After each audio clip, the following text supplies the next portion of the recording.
13.1, Part 2.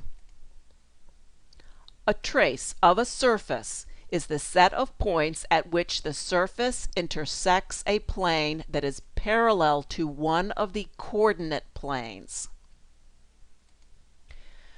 Let's do an example. Graph the elliptic paraboloid. We're going to follow 3 steps that are given here. Step 1, determine points where the surface intersects each coordinate axis. We will do this by setting the other 2 variables equal to 0. If we do this, regardless of which 2 variables are set equal to 0, we always end up with the origin. So that is the only intercept. Step 2, find traces of the surface by setting one of the variables to a constant value.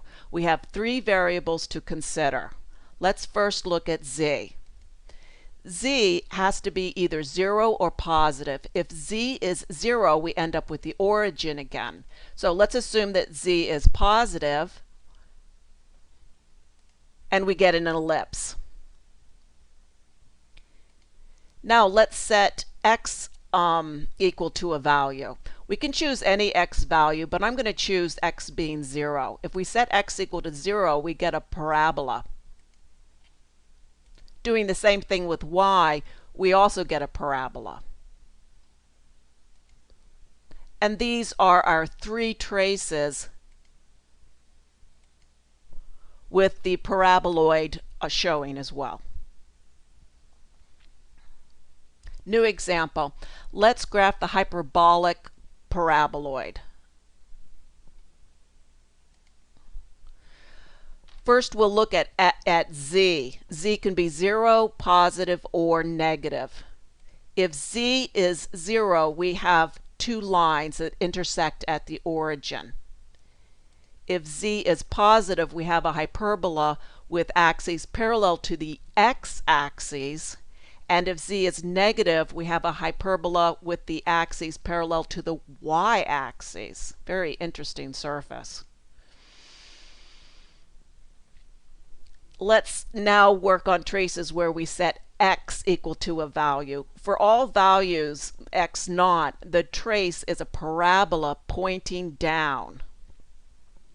The example given is x naught is positive. For all values of y naught, the trace is a parabola pointing up.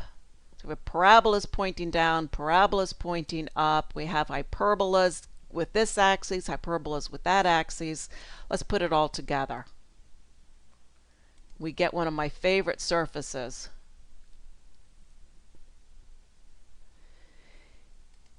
You will be greatly benefited by studying these surfaces that are given in this table. This table is in your book.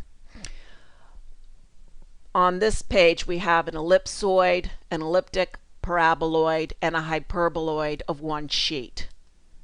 Study the standard equation because it'll help you if you need to do a graph.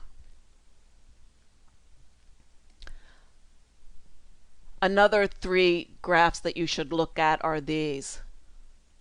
Hyperboloid of 2 sheets, elliptic cone, and a hyperbolic paraboloid, which is what we just did. Have fun with this. These surfaces are fun. And let me know if you have any questions.